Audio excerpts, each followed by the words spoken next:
Hello, welcome to Tabletop CP. Tonight we continue with the Good Doctor campaign, Part 4, Attack of the Rangers.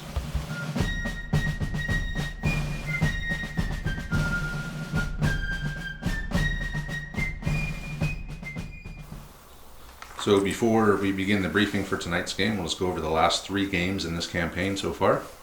So the British have won all 3. They've rescued the Doctor, they've rescued the documents, they've defeated the Continentals 3 times in a row, and they seem to be almost unstoppable at this point. So Lieutenant Argyle is really making a name for himself, and Captain Gage is impressed, and it wouldn't be surprising to me if Argyle moved up and took command of the forces in the region. British briefing. Having captured the rebel weapons cache at Jenkins Church, Lieutenant Argyle receives word from Captain Gage to march the weapons to Paulus Hook for use in arming the loyalist militia in New Jersey. Perhaps spurred on by a sense of invincibility after a stirring string of victories over the hapless Continentals, Argyle takes the most obvious and direct route. Ambush be damned. British objective. The British force must move the arms off the far end of the table. The British force starts on the road and takes D3 free moves before the game starts. The group carrying the recovered muskets cannot move more than 2d6 per turn. So we are using scenario 4 from the rulebook, escort duty. And so the British objective is to get down this road off the table edge with the weapons to deliver to supply their own militia with weapons. So go over the British force real quick. They do begin on the board, and they will get D3 free moves before the game even begins. So that'll give them a chance to move down the board and make it at least part way before I am able to deploy anything. So, British forces, we have 3 groups of redcoats led by Argyle himself and assisted by Sergeant Ben Adams. Argyle is level 2, Adams is level 1. We have 2 groups of light infantry flankers to help secure the flank of the main force. And we have Lieutenant Roger Sharp, level 1, and Lieutenant Daniel Klain, level 1 as well. And there will be some reinforcements in this, so both sides have dragoon units operating in the area. At any time after the first shots are fired, there's a chance the dragoons were close enough to hear the fight and move towards the sound of the battle to investigate. After the first shots are fired, either side can spend 3 command cards after the tiffin to bring in their respective dragoon units. Both units will come in on the road on the player's short table edge. So that means that there's a chance that Ramsbottom, level 1 leader, Lieutenant George Ramsbottom, could enter the table, and he will enter via the road here. Now we'll go on to the Continental briefing. Continental briefing. After several weeks in British custody, the Continental Ranger Commander Robert Wadsworth made a daring escape from a British prison camp. He was pursued for many miles by British light infantry, but through cunning and sheer force of will, he made it to the Continental lines. After briefing the new Continental Commander Stephen Russell, who had replaced the bumbling Stephen Harper, Wadsworth received word from his informants that a column of British regulars are marching the stolen weapons to Paulus Hook along the main road. Captain Russell, who needs time to evaluate his men in the current situation, says he is not yet ready to attack the column with his regulars. Captain Montrose, on the other hand, is more than ready to exact some revenge on the British. Montrose and Wadsworth formulate a plan to ambush the British in a clearing along the main road, and using local militia forces and some local Indians who are friendly with the Ranger Wadsworth. Continental objective. The Continentals must prevent the British force from delivering the arms to Paulus Hook. They must also recover the stolen arms. So we'll look at the Continental force. So first overall command of the force is Solomon Montrose. He's a level 2 leader in charge of 2 groups of militia in line. Then we have Robert Wadsworth himself, the hero of Hobbs Hill. He's a level 2 now after his daring and dashing exploits up to this point. And he is leading a group of Rangers. We have 2 more groups of Rangers that Robert Wadsworth has assembled and gotten to join in on this little mission here. So we have Thomas Rogers right here. He's a level 1. And we have Lieutenant Liam McDuff right here. And he has 1 Indian with him. And so now 3 groups of Rangers, hence the name Attack of the Rangers. And then we have a new unit for the Continentals. They have managed to recruit some Indians friendly to the cause. So we'll be running a group of 12 Indian masked troops, and they are led by Spinning Bird, and he is a level 1 leader. So these guys have step out 1, aggressive, prominent leaders, tactical, and movable deployment point. And then the Rangers have step out 3, aggressive, tomahawks, tactical, deployment point, and they are all armed with rifles. And then the Continental line, or the Continental militia, they just have first fire, and that's pretty much it. So similar to the British, the Americans could possibly see some of their dragoons appear on the battlefield. So they are led by Captain Talmadge, and they are just dragoons similar to the British dragoons. So he's a level 1 as well. And same with the British, three command cards. After a tiffin, you can bring in your dragoons. So it's going to be hard because those cards are the premium, but I guess if you really want to see those dragoons on the table, then you'll save them up. And that is it for the briefing. So let's look at the terrain real quick. So terrain wise, we have wheat fields in each corner, some woods over there, but the wheat fields are soft cover. This is an apple orchard, and it is soft cover with a 6-inch visibility. So a little avenue of approach there for the Lieutenant Dan if Andre so decides to do that. Then the woods are 4-inch visibility and soft cover.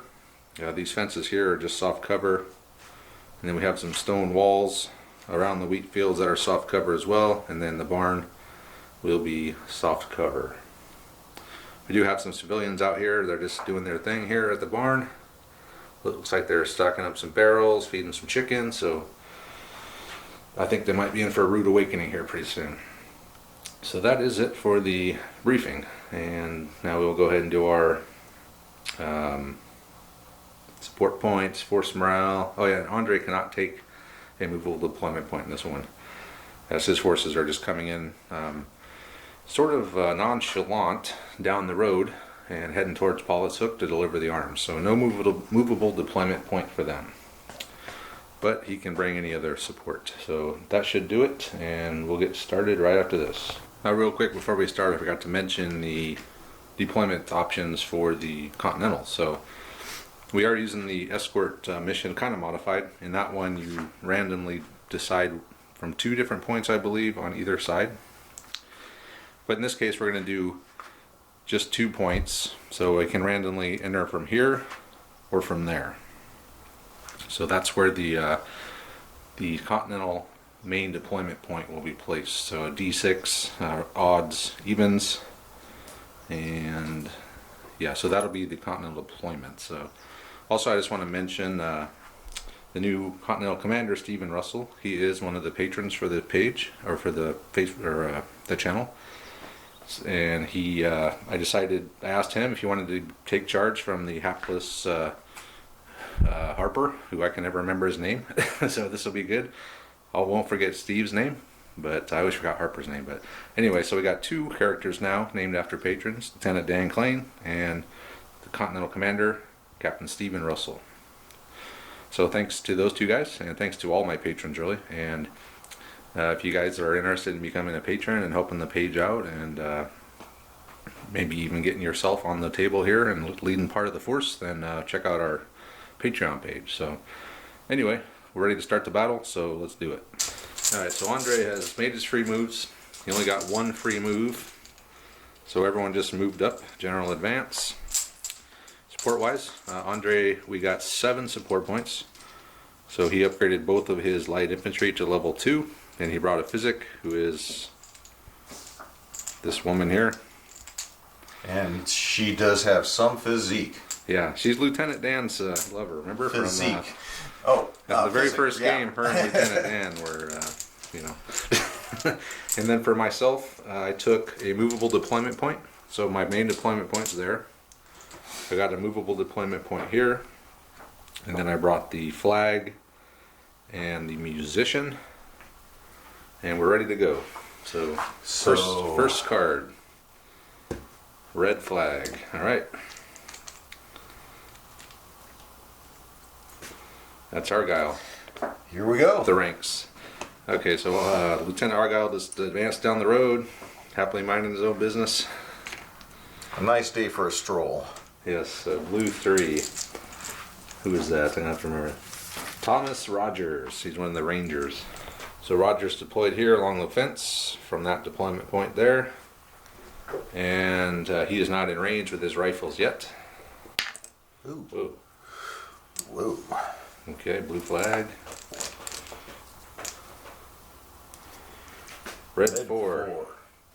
That is Lieutenant Dan. Lieutenant Dan. Lieutenant Dan has moved out of the orchard over towards these woods with a 12-inch move. And that brings 5. us to a blue 5. That's Spinning Bird. Spinning bird. That's my Indian leader. Oh, I was hoping. The Spinning Bird has deployed his massed troops of 12 Indians in there next to Rogers. Next card. Red 2. That is your sergeant. I'll take Adams. off a point of shock, Okay. run up and pull a blue flag. One more blue flag. How about a blue 1? That's Montrose. Montrose is coming over there, and he can do a control volley on his first volley only, so he did present.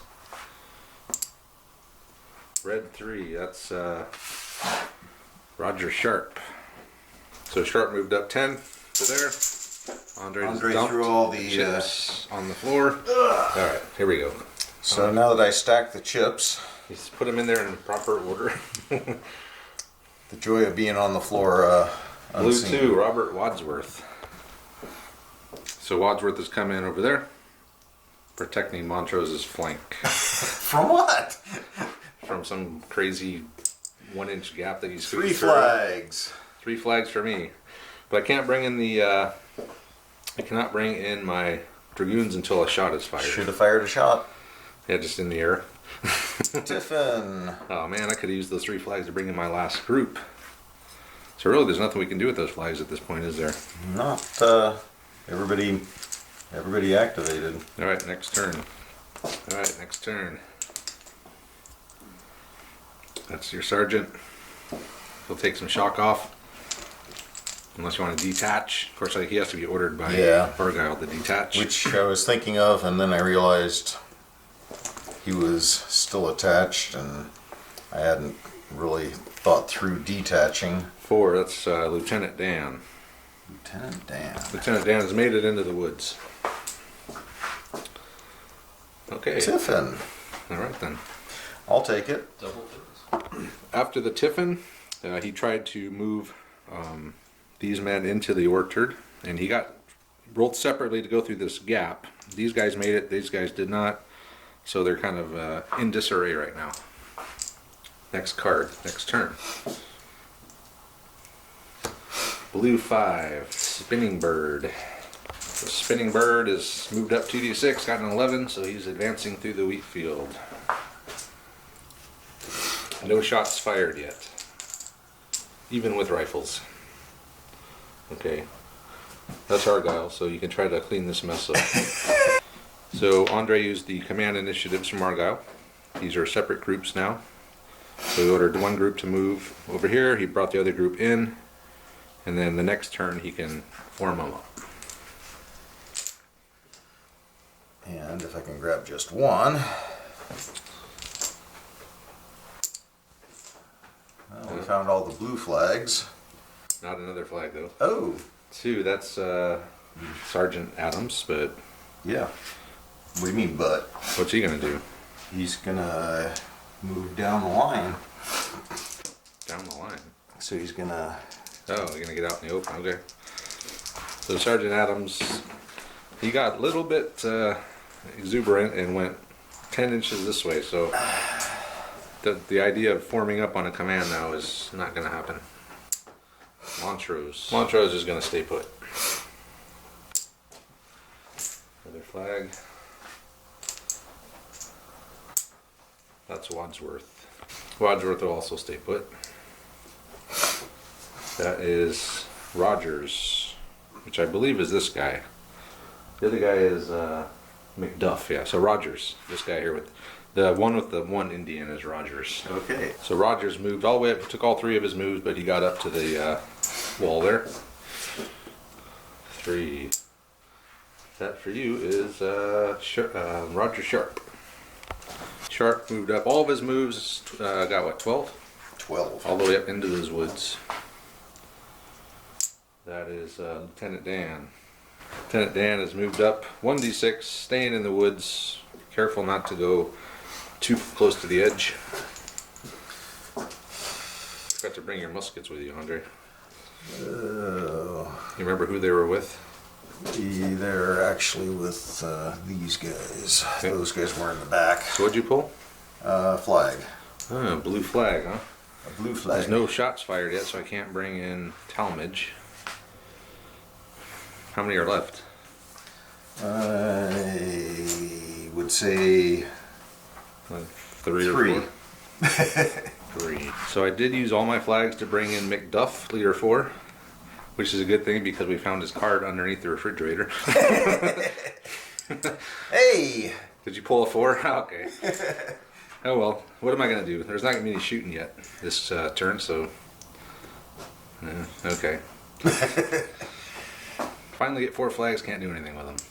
And of course I And Andre's... pull a Tiffin and can't do anything. well, you've already moved everyone. Yep. So next turn. 2 flags. Okay, yeah, Andre, when he spilled the bag, apparently one of his flags and my blue 4 shot off into the distance. We were searching around for the red flag, I found the blue 4 as well, so...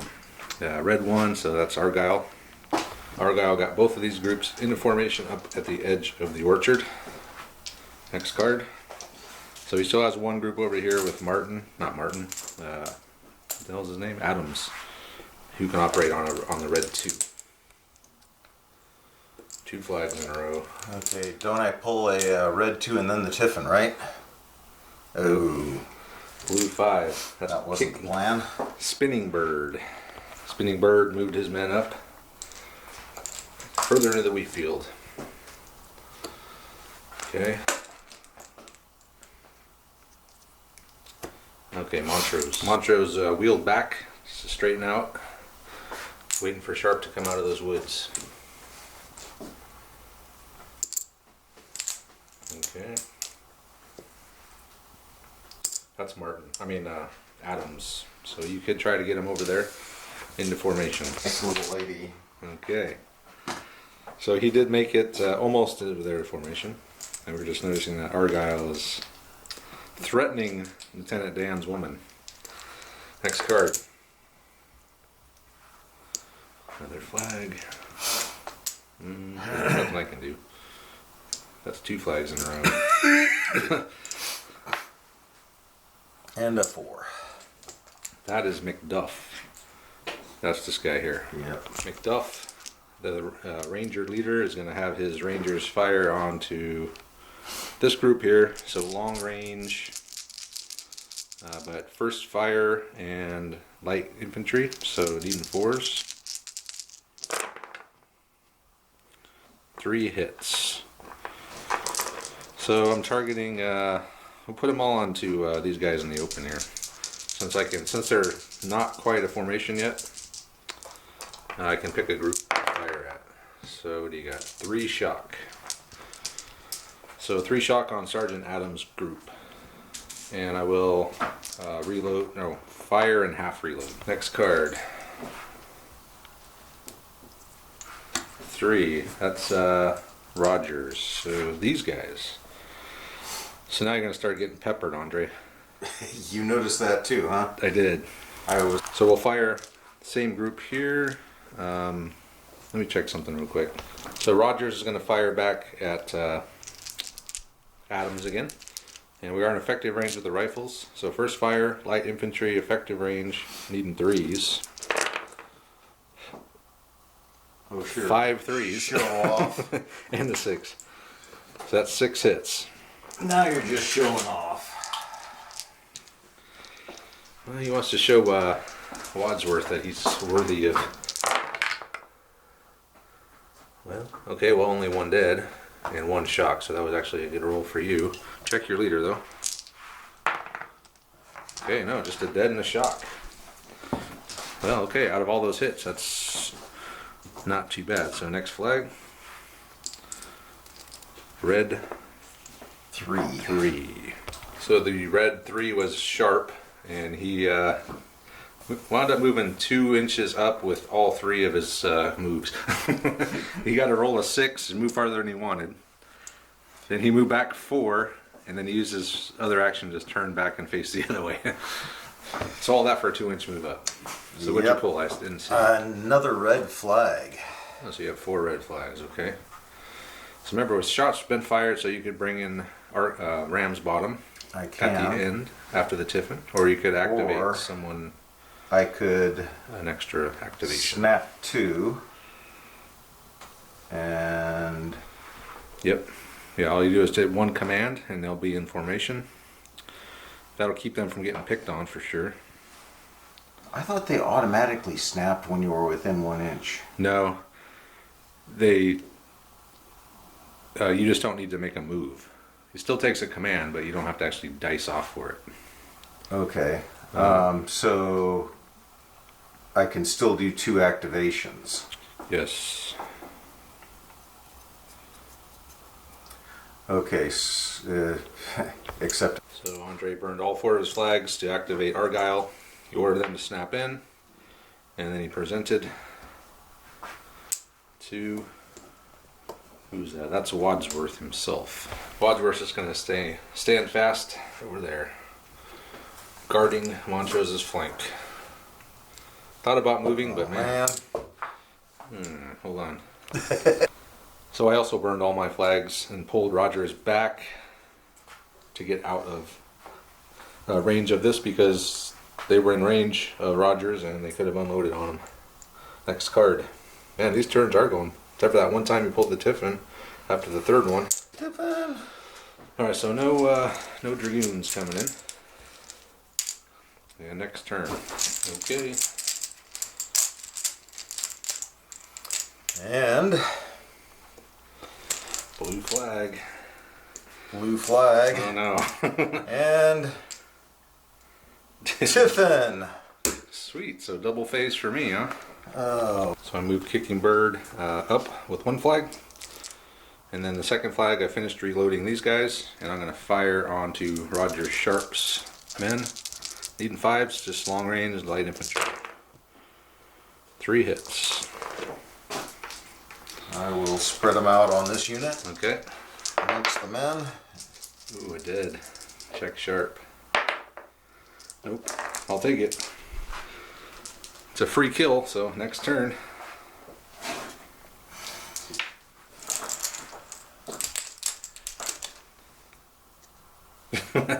Deja vu all over again. Woohoo! Tiffin. Wet powder. Oh no, 3 flags in a row. Alright. Alright, McDuff. Let's roll for McDuff on the table here. 6. Firing random event. We're beating them, boys. The units inspired by their firing are removed 1 point of shock from all groups that fired. There we go. Really? And charge 3d6 towards the enemy. Oh man. That would not be good. Okay, fine, I'll charge that way. Alright, well, that's your main man, Argyle. Argyle ordered Adams to break his group off. So we ordered this group, they ran 3d6 just so they can make sure to get out of line of sight of McDuff. So they took another shock, but they did make it up behind the tree. Okay, that's your man here. And take a he'll shock. take off a shock. He's actually got a purpose. A man with a purpose, finally. At least someone on this board knows what they're doing. 4. Dan, that's Lieutenant Dan. Lieutenant Dan. Lieutenant Dan has moved 2d6 up to the edge. He's going to fire at Spinning Bird. So that's 7 shots. 7 shots, and you're in closer. Oh, needing 3s. Wait, 4s, 2s, I think. Because you get the +2 for the 2 bonuses. So. Woohoo! So, 6 hits. okay. That's 6 dice. So it's soft cover, so a dead and 2 shocks. Check the spinning bird. Oh no! Birdie. He's knocked out. Wow. That's not good. So bad thing? It's one bad thing or 2 bad things? It's 2 bad things because he's a prominent leader. So we'll check that. So no bad. I mean, there was 2 bad things, but no effect for a level 1 leader, even prominent. And then and then they took 2 shock and they're unloaded. Next card. Blue 4. That's McDuff. So McDuff moved over, just to get, because he's almost in range with Sharp over there. So I just want to scoot over a little bit, and we're going to fire into Lieutenant Dan. And needing, what did I say? 4s?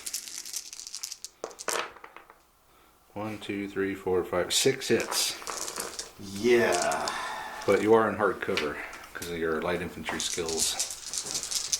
Still not being real sporting about this. A dead and a shock. All right, check and see if it's Lieutenant Dan. It's not. No. So dead and a shock on Lieutenant Dan. So I moved with my free move, fired, and I will half reload.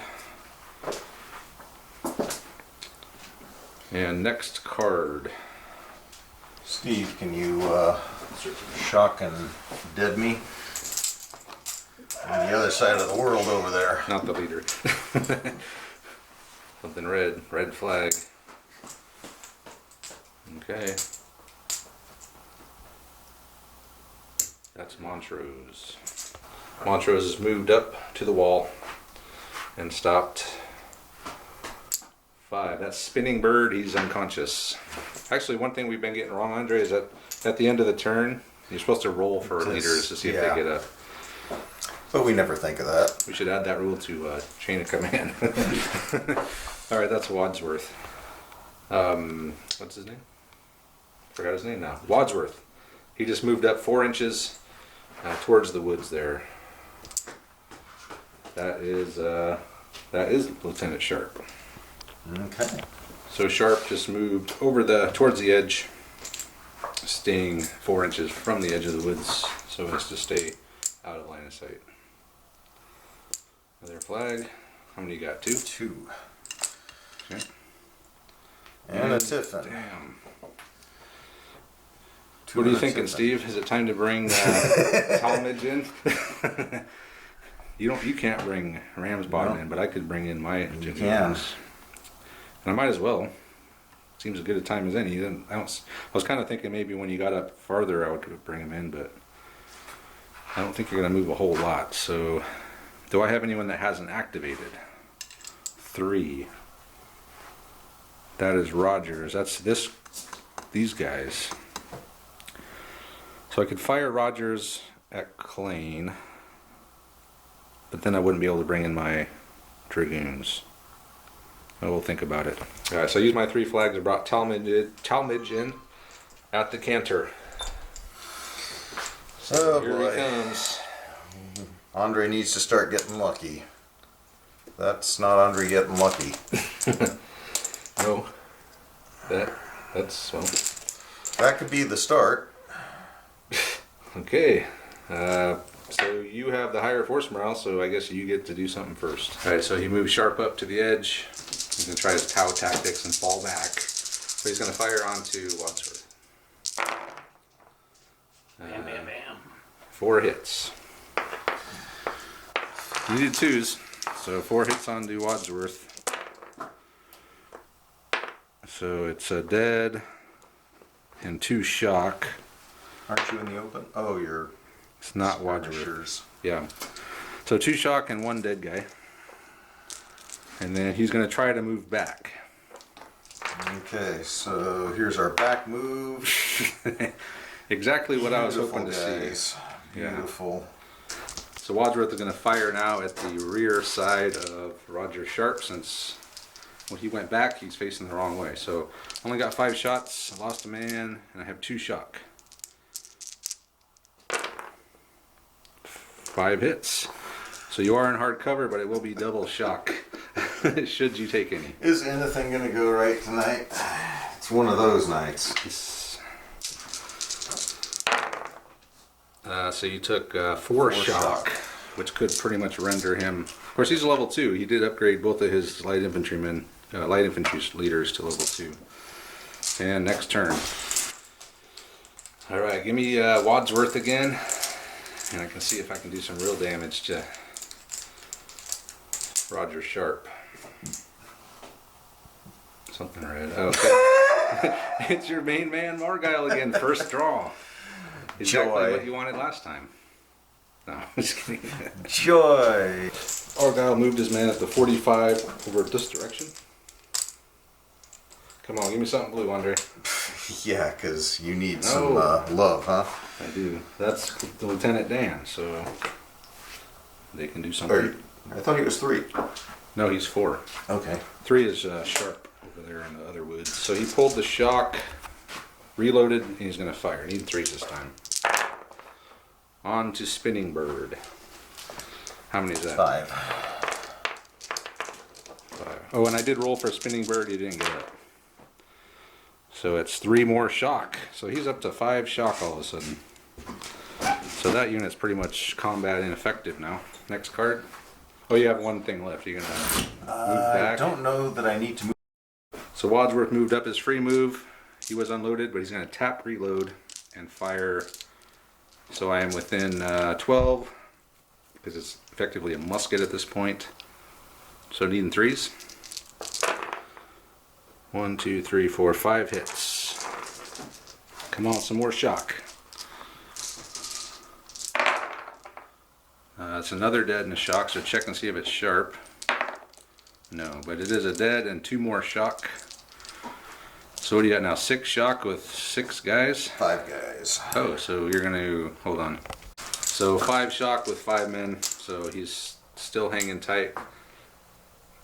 If he gets 1 more, then he starts involuntary withdrawal, which I think he's facing forward? I don't know. We'll cross that bridge when we get to it.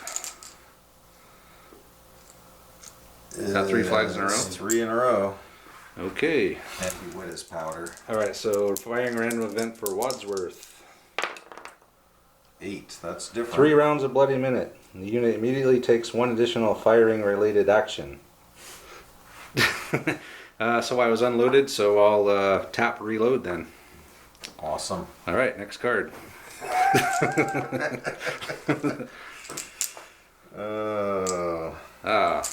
Montrose. Montrose made it over the wall, barely. But they are across, so another flag. Oh, you know what? Hold on, Andre. I forgot to put, the horse guy, his card in there. Okay, well, we're up to 2 more flags. I saved your ass. Saved my ass. So that is Roger Sharp.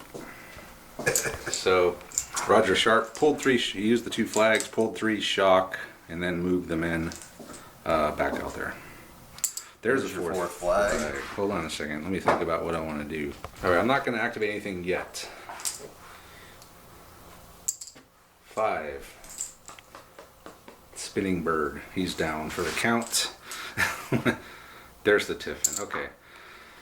Not the end of the world. I can still activate all 4 of these units here. It definitely is the end of the world. So first the Indians are going to fire into Lieutenant Dan. So I got this group here, it was within close range, so they do get a first fire. And switch to 3s. 5 hits. And then I have 4 in the back, minus 1 more for the shock. So 3 shots needing 6s. Nothing. Oof. 2 dead and a shock. Oh, you don't need to roll for the leader for him. Oh no, you do, because you rolled the... Yeah, it is him. It is Lieutenant Dan. Because you rolled under, so he's knocked unconscious. Poor Lieutenant Dan. You might want to send his girlfriend over here to revive him. And then roll a bad thing. He's level 2 leader. 4. Level 2 leader on a 4. Minus 1, so you're down to 10. So that was Spinning Birds Indians. So these guys are going to fire into the line there. And I'm sorry, I just measured it and I forgot. Can you measure that for me, Steve? 23 7/8. Okay then. Alright, so we're within 24. And so that's effective range for a rifle. So 5s, but 4s for light infantry. So 3 hits. So you can split them up. So a dead and a shock and a shock. And then they're gonna.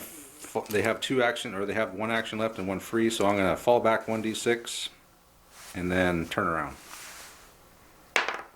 So Steve, could you move me back 4, please? Certainly. And turn you around. Yep, so I'll be facing forward again. And then, oh wait. So that's 3, so I got these guys. So Talmadge cantered on up, 11, up to there. And then this group was half loaded. They're going to finish loading and fire back into the main group. And they fired, so they're within 24, so that's effective range, plus 1 for light infantry, so 4s.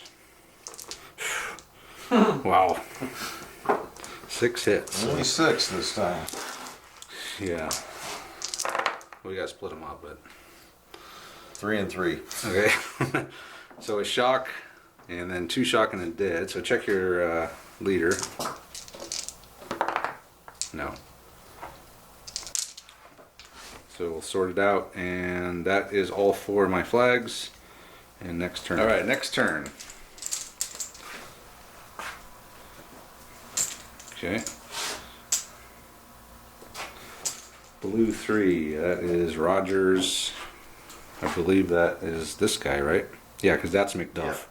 So Rogers, he's fully unloaded. Let me think about it. So Rogers is going to tap reload and fire at long range into here and see if I can do some more damage. Needing 6s but 5s for light infantry. 4 hits. Man, I'm rolling really well tonight. Give me some shock. So I'm splitting them? No, I'm firing into Lieutenant Dan. Okay. Oh, bro. So that's 3 shock. So you're at 4 shock with 4 men. Sweet. And a knocked out. Oh, we forgot to roll for our leaders. See if they get back up. So roll for, he's getting, actually I don't think he is. And then Spinning Bird, he might be getting up. Let me check. So Spinning Bird did get back up on a 5. So he's back in the game. He's back. And he's not happy. He's back in the field again. 2 flags in a row. 2 flagger and a 2. That is Wadsworth. Well, Wadsworth, 3d6 got what, 4? So he moved up 4 inches. It was a banner roll. And Tiffin. So you get to do something first, and then me, and then you again. Yeah. Alright, so he moved his main man, took a point of shock, wheeled with the 1d6, I'm assuming? Yeah. Just to get in line, and he's going to fire at Spinning Bird. So you're getting, what, 16 minus 2 is 14, minus 2 more, so 12, but 2 more for him, so 14 shots. So first fire, well he didn't present, so first fire, but he's needing 5s. But all I roll is 5s and 6s tonight, so 6 hits. fair enough. Alright. Need to take Spinning Bird down again. You might. No, you don't. But you kill 1 guy, and they take 2 more shock. So they're at 7 shock already. Okay, now it's my go. Yeah. All right. So before we continue, Argyle has decided to pull back. He realized he's never going to get through this wall. So discretion is the better part of valor. His men will pull back from the field, back to the headquarters, regroup, and come back and crush the rebel scum next time. So they're going to abandon the arms and leave the table. So we'll come back and wrap it up. Okay, so Continentals win, finally. Really, it was no contest. Well, we had thanks an for advantage. letting me think I put up a fight. Well, this mission's hard enough. Every time we've ever done this, we've never made it off the board. It just never happens. Yeah. And I did, points wise, we were equal unit wise, but I did have rifles, so that added probably maybe 10 points. So I had about a 10-point advantage as the defender, so. But it was more than a 10-point advantage just because of the layout of the terrain and the mission with the rifles. Well, the mission is really hard anyway, but yeah. Well, the mission is even harder when the enemy has 2/3 more range, or a third more range than you do. Right. But the Rangers, they set this up. They knew the British were coming. Argyle got cocky. Thought he could just march right down the road and just go to where he was going, but It was an effective ambush. yeah, so we stopped him cold, recaptured the arms. So that's going to play into the next scenario that we do. And it's good that these guys got a win, because just for the sake of the campaign, having the British win every single battle is not very entertaining. So, Well, it's fairly realistic, though. yeah, that's true. The Continental did lose a lot of the battles. Especially the first couple years. Yeah, it was not a lot of wins in the No, score column. nope. But they won tonight. So you never even brought your cavalry in. I thought it might be difficult, and I was surprised I even got mine on. But it presented itself, and I brought them in. But I mean, that's as far as they made it. So it's not like they played any part in it, except for they played a part in you pulling off the table. Yeah, I was going to say they played a part in. It was the game was pretty much sunk, and then the dragoons are out there. It's like, Yeah. okay, They could have just ran. even if I get lucky, I'm still going to get obliterated. Even getting, I could 2-to-1 you on chips and still get cleaned out.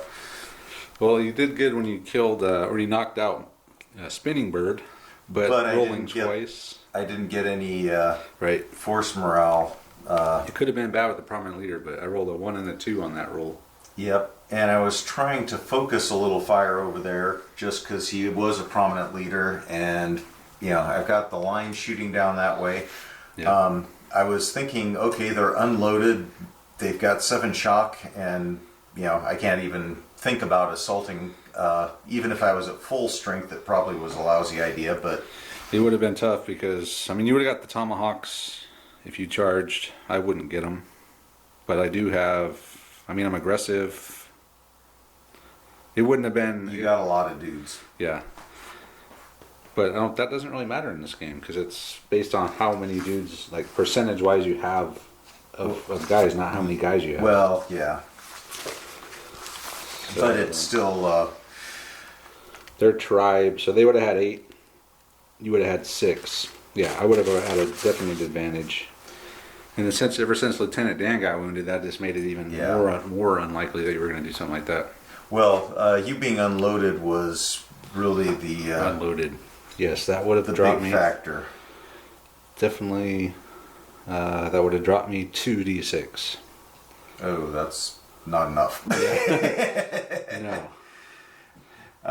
You would have had like 6 plus the tomahawks, but you had 4 shocks. I mean, it's Oh, with the shock and with Dan down, there's nothing happening. not going to happen. Nope. And I didn't have a lot of. I mean, the shock was just starting to build up everywhere. Everybody had some shock. Over here, these guys, if they hadn't, if they were shock free, and you throw another dude back in the line. Yeah. Okay, now I can just get a decent little roll, and I can just peek around the corner right here. Check it out. I've got you out in the open. Yeah. You can't shoot back at me. It's one of those beautiful They could. little. I'm out of their arc, and No, they it's- can't see me. No, I think they would still get to shoot. Really? Yeah. Okay. Well, I was thinking it was one of those beautiful little tricks of the terrain where. Yeah, the arc. Well, I don't know. That's a good question. If half the arc can't see, do you still get the full width of the arc, or is it down to the 1? If it was down to the one, then yeah, I could not have fired. So, anyway, I Would that it were. Would that it were. well, in a scenario like this, it's you've got to find some little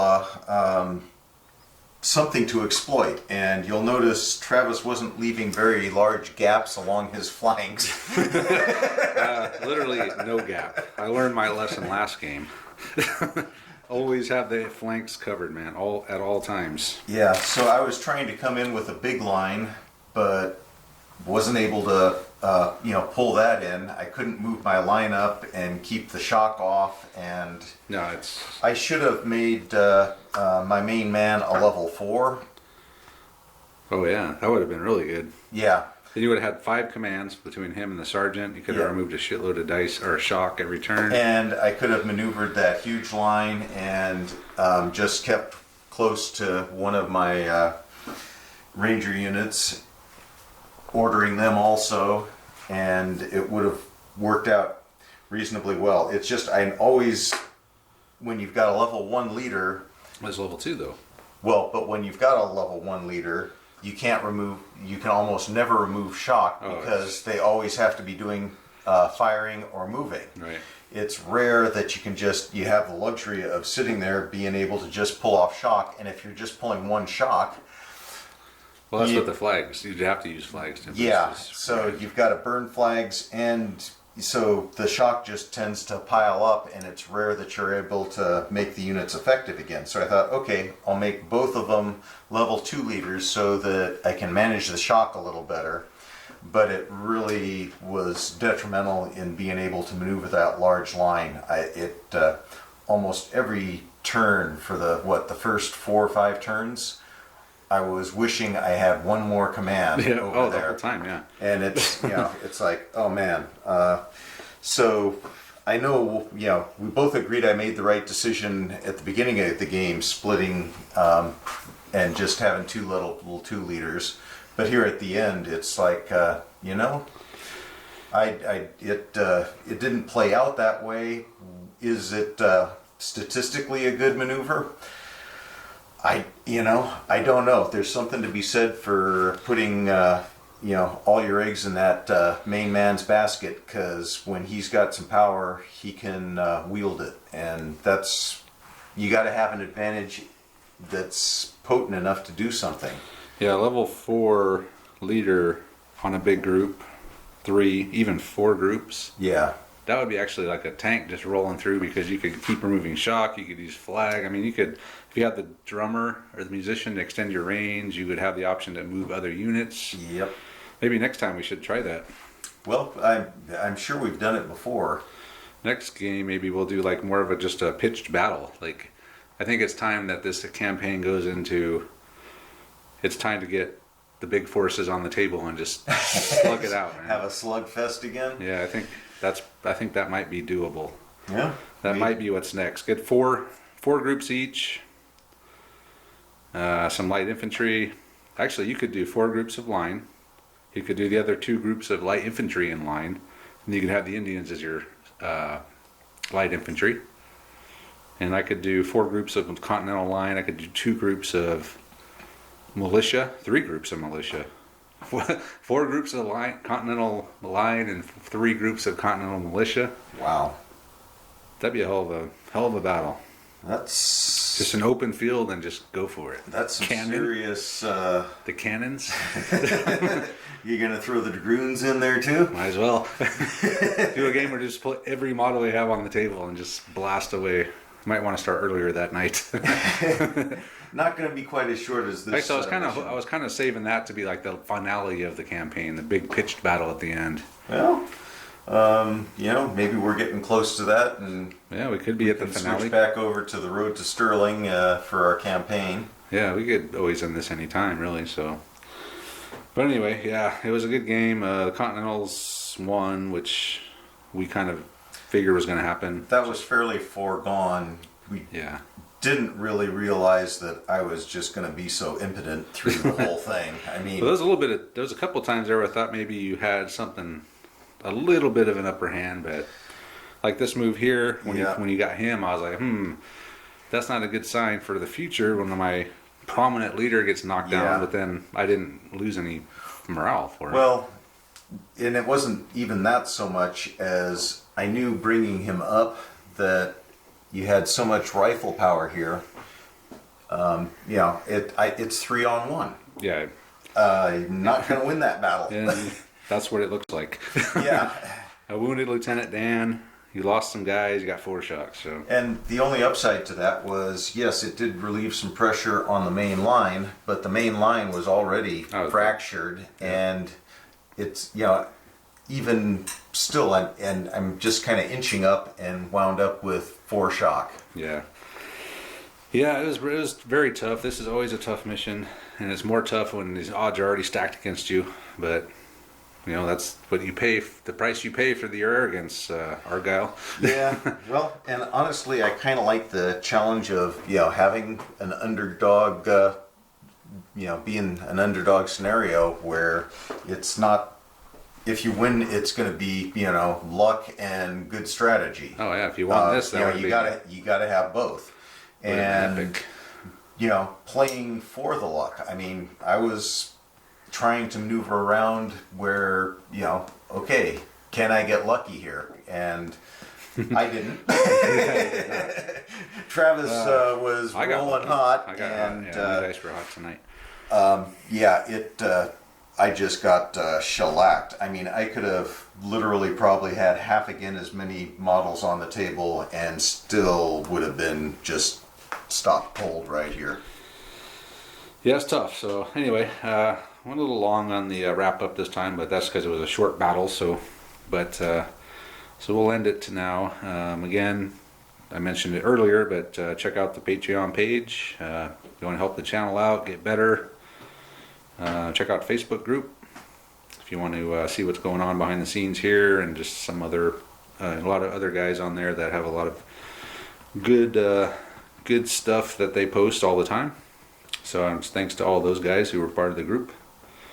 And I guess that'll do it for tonight. So we'll see you for the next battle report.